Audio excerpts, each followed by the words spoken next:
This is lesson 4, week 4 of 52, Genesis chapter 30 to 47.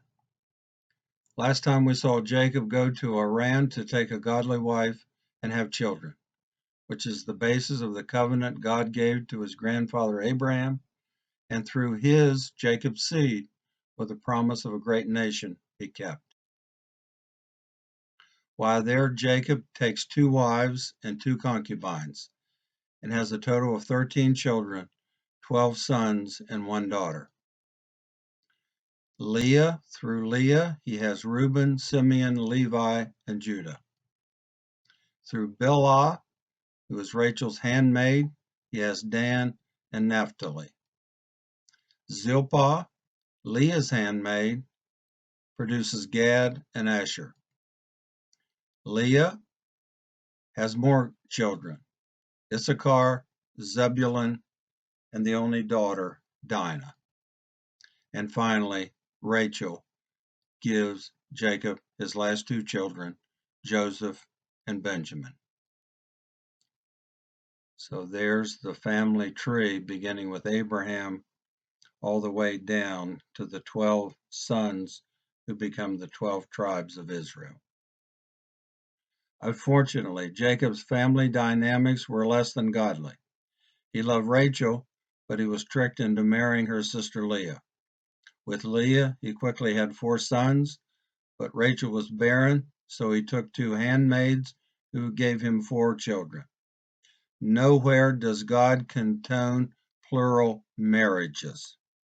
Genesis 2:24 says, a marriage is between one man and one woman.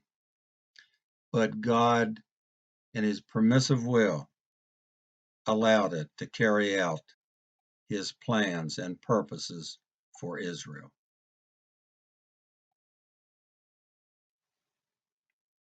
And the Lord said unto Jacob, return unto the land of thy fathers, and to thy kindred, and I will be with thee. Genesis 31:3.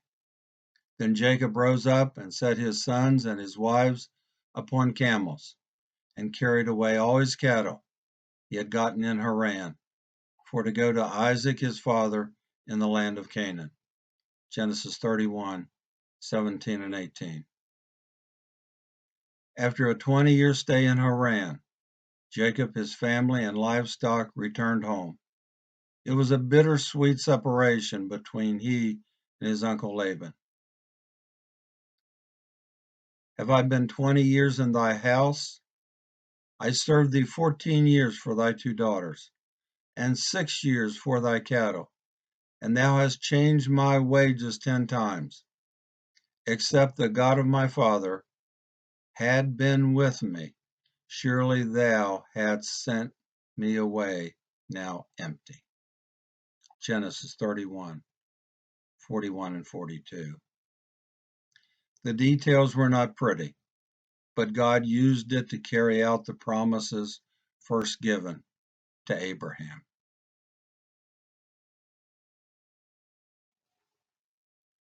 And Jacob was left alone, and there wrestled a man with him until the breaking of the day. And when he, the assailant, saw that he prevailed not against him, Jacob, he, the assailant, touched the hollow of Jacob's thigh and was out of joint. The assailant says, let me go, for the day breaketh. And Jacob said, I will not let thee go unless thou bless me. And the blessing came. Thy name shall be called no more Jacob, but Israel.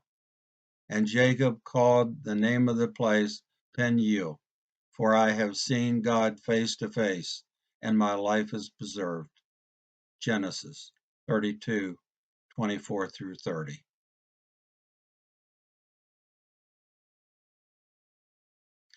Previously, Jacob had fought for the birthright and blessing of his father, but now he is engaged in a battle he cannot win because he is fighting against the pre-incarnate Son of God, the one called the heel catcher.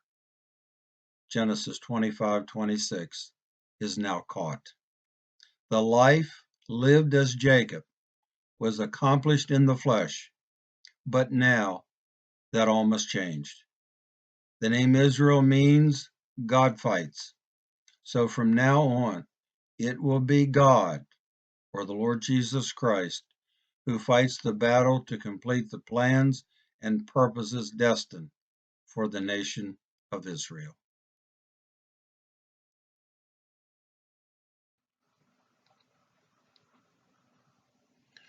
And Jacob lifted up his eyes and looked, and behold, Esau came.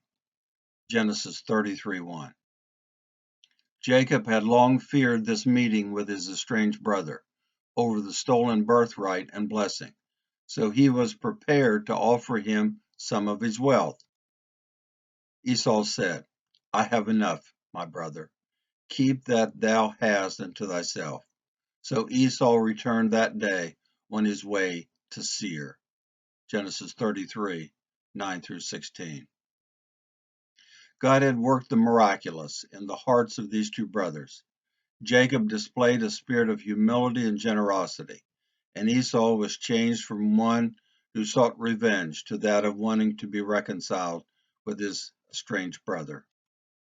However, it would not be the end of hostilities between the descendants of the two nations, Israel, Jacob, and Edom, Esau.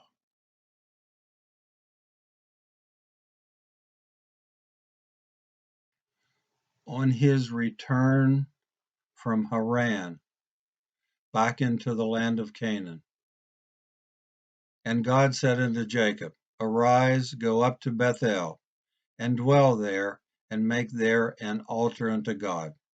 Genesis 35:1. And God appeared unto Jacob again, and blessed him. I am God Almighty. Be fruitful, multiply, a nation shall be of thee, and kings shall come out of thy loins. And the land which I gave Abraham and Isaac, to thee I will give it, and to thy seed after thee will I give the land. And Jacob set up a pillar of stone, and he poured oil thereon. Genesis 35:9-14. Back in the land of Canaan, God appeared to Jacob, or Israel, again reiterating the same promise given to his father Isaac and his grandfather Abraham, that this is his land and that of his seed, the nation of Israel.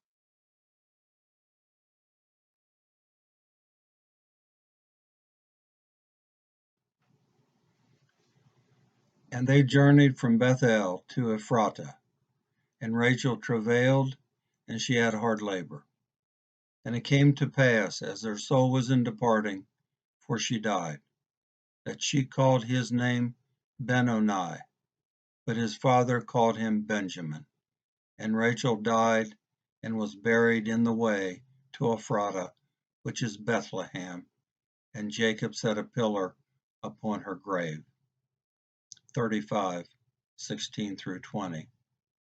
On the right is a slide of the tomb of Rachel near Bethlehem.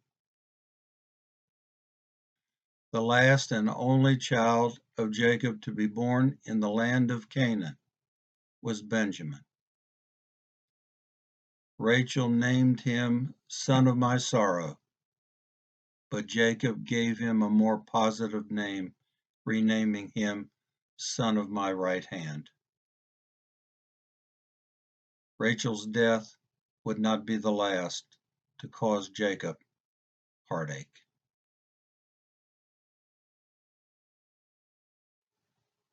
Jacob came unto Isaac his father and to Mamre, which is Hebron. And the days of Isaac were 180 years. And Isaac gave up the ghost and died, and was gathered into his people, being old and full of days. And his sons Esau and Jacob buried him.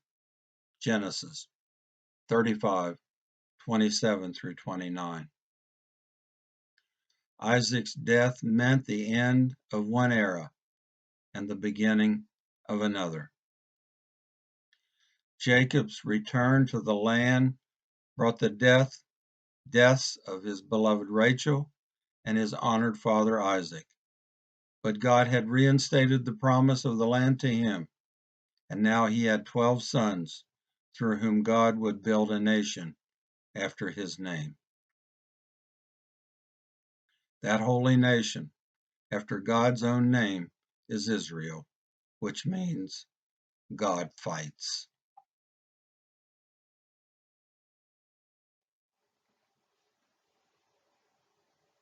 These are the generations of Esau, who is Edom. Esau took his wives of the daughters of Canaan. Genesis 36, 1 and 2. Unlike Isaac and Jacob, who did not take wives from among the Canaanites, Esau did. As a result, the Edomites would become sworn enemies of the Israelites to their north. The Old Testament minor prophet Obadiah was written concerning conflict between the two nations. I have made thee small among the heathen. Thou art greatly despised. Obadiah, verse 2. The hated King Herod, who conspired to kill the baby Jesus, was part Edomite.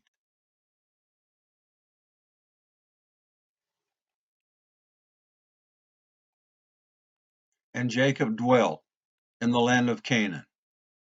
Genesis 37:1. Joseph, being 17 years old, was feeding the flock with his brothers. Now Israel loved Joseph more than all his children, because he was the son of his old age, and he made a coat of many colors. Genesis 37:2 and 3. Jacob did not hide his love for his favorite son, distinguishing him from the others with a beautiful outward attire. What do you think his brothers thought of that? And when his brothers saw that their father loved him more than all his brothers, they hated him and could not speak peaceably unto him. 37:3 and 4. If that wasn't bad enough, Joseph told them of the dream he had. For behold, we were binding sheaves in the field, and your sheaves stood round about, and your sheaves made obeisance or bowed down to my sheaf. 37:5 through 7.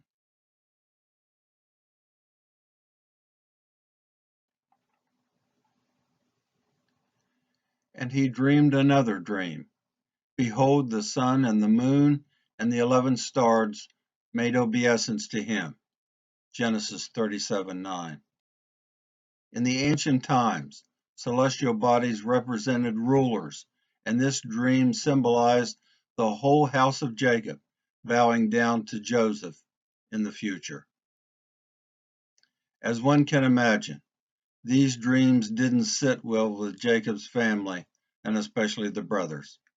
But it was God using the celestial bodies he created as signs of future events he would use to form his chosen nation. And his brothers envied him. 37:11. Not only did they envy Joseph, the brothers plotted to kill him. Come now, therefore, and let us slay him, and cast him into some pit, and we will say some evil beast has devoured him. 37:20 and 21. Judah rejected, and instead decided to sell him. Behold, a company of Ishmaelites came from Gilead with their camels. So they lifted up Joseph out of the pit, and they sold Joseph for 20 pieces of silver, and they brought Joseph into Egypt.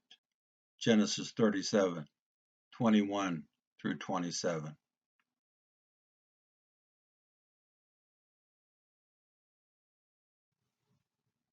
And they took Joseph's coat and killed a kid of the goats, and dipped the coat in the blood, and they brought it to their father.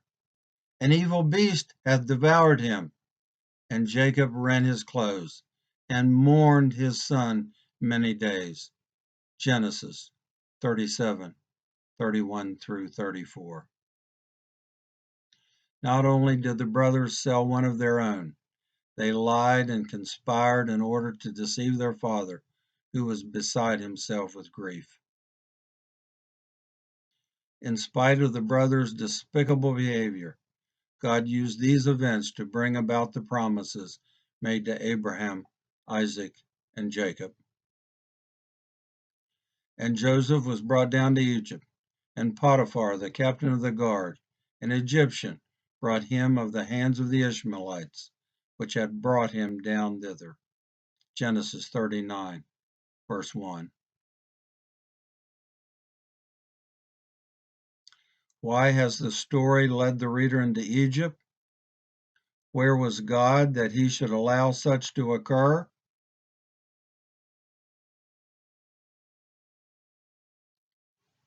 And the Lord was with Joseph, and he was a prosperous man, and he was in the house of his master the Egyptian.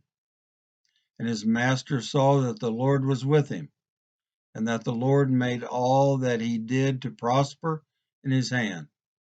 And Joseph found grace in his sight, and he served him, and he made him overseer over his house. 39, 1 through 4. God placed Joseph in an honorable position over the house of the captain of the guard. But Joseph must be tested. And it came to pass after these things that his master's wife cast her eyes upon Joseph. Lie with me, she said, but he refused. He had been set up. Joseph's master Potiphar took him and put him in prison. But the Lord was with Joseph, and the keeper of the prison committed to Joseph's hand all the prisoners that were in the prison. The Lord made it to prosper. Genesis 39, 7, 8, 20 through 22.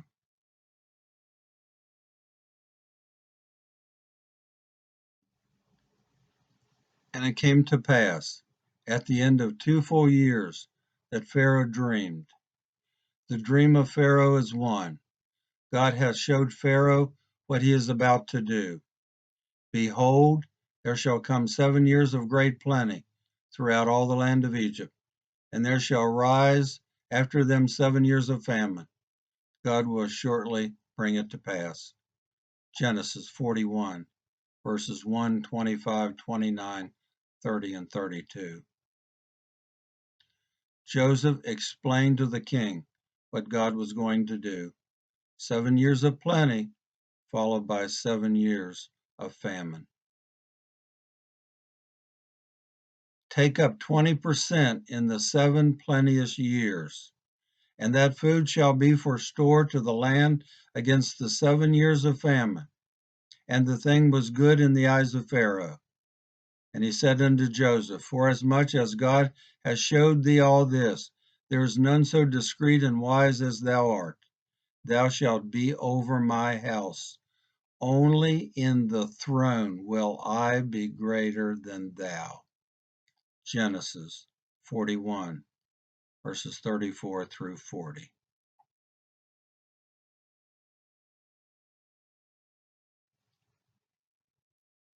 And Pharaoh took off his ring from his hand, and put it upon Joseph's hand, and he made him ruler over all the land of Egypt. And Pharaoh said unto Joseph, I am Pharaoh, and without thee shall no man lift up his hand or foot in all the land of Egypt. Genesis 41, 42 through 44. God had placed Joseph second in command of all in Egypt. But why? And unto Joseph were born 2 sons before the famine came. The name of the firstborn Manasseh, the second called Ephraim. Genesis 41, 50 through 52.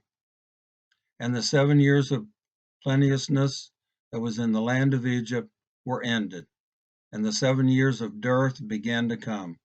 and the dearth was in all lands, but in all the land of Egypt there was bread. 41, 53, and 54.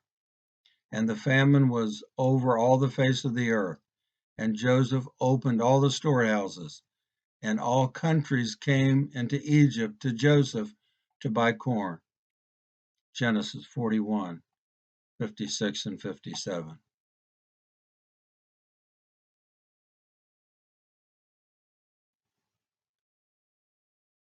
Now when Jacob saw there was corn in Egypt, Jacob said unto his sons, I have heard that there is corn in Egypt.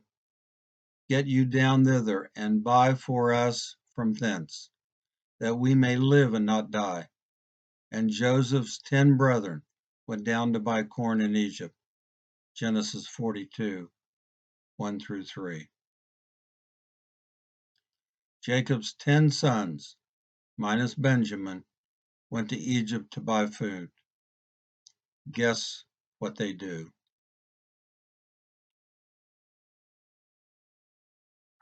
And Joseph was the governor over the land. And he it was that sold to all the people. And Joseph's brethren came and bowed down themselves before him. Joseph knew, but they knew him not. Genesis 42, 6 and 7. Where have we seen this before? The dreams.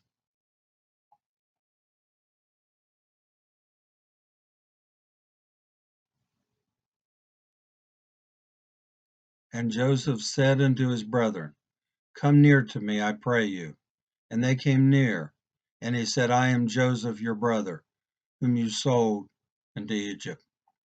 Genesis 45, 4. After a period of time, Joseph revealed himself to his brothers and asked that his father be brought to Egypt. Haste ye, and go up to my father, and say unto him, Thus saith thy son Joseph, God hath made me Lord of all Egypt. Come down unto me, tarry not, and thou shalt dwell in the land of Goshen, and thou shalt be near unto me, thou and thy children and thy children's children. Genesis 45, 9 and 10. Not only are the sons reconciled, but they are about to be joined by their father Jacob, Israel. But why in Egypt?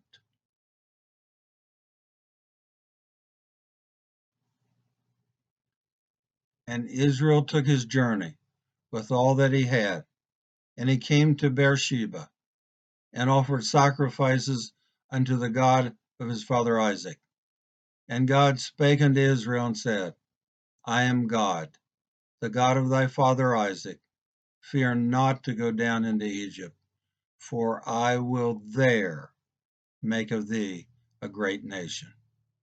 Genesis 46, 1 through 3.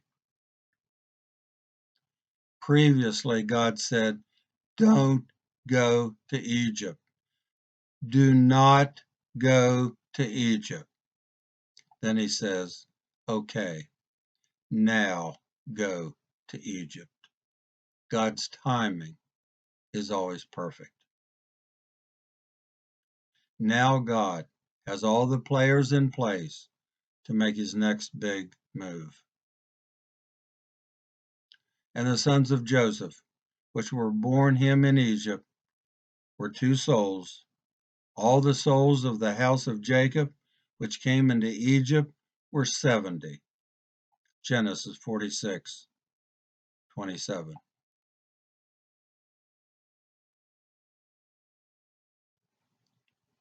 Then Joseph came and told Pharaoh, and said, My father and my brethren, and their flocks and their herds, and all that they have, are come out of the land of Canaan, and behold, they are in the land of Goshen. Genesis 47:1. God placed Jacob and his family where he wanted them. And Joseph placed his father and his brethren and gave them possession in the land of Egypt, in the best of the land. And Joseph nourished his father and brethren and all his father's household. And the famine was very sore, so that the land of Egypt and all the land of Canaan fainted by reason of the famine. Genesis 47:11 through 13.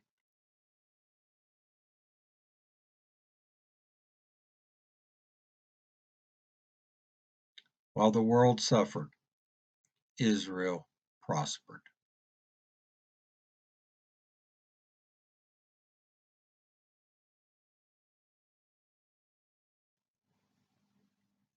And Israel dwelt in the land of Egypt, in the country of Goshen, and they had possessions therein, and grew and multiplied exceeding. And Jacob lived in the land of Egypt 17 years. The whole age of Jacob was 147 years. Genesis 47:28, 27, and 28. God had taken very good care of Jacob and his family, but he now prepares him for death. And the time drew nigh that Israel must die. And he called his son Joseph and said unto him, Bury me not, I pray thee, in Egypt, but I will lie with my fathers. Bury me in their burying place. And he, Joseph, said, I will do as thou hast said. Genesis 47:29 and 30.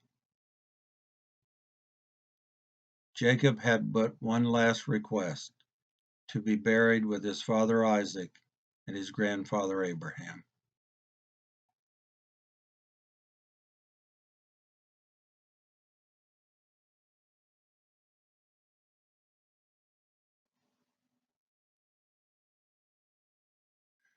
God is a holy and remarkable God.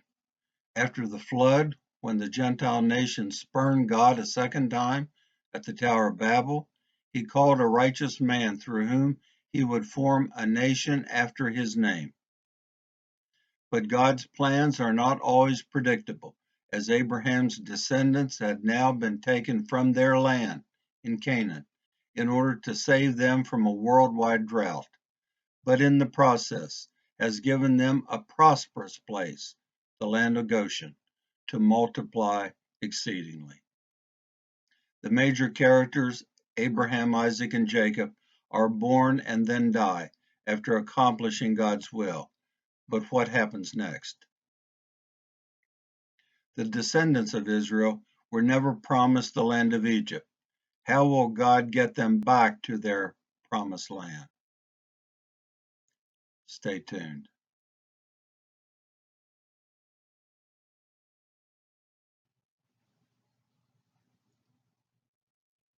Next time, the birth of Moses.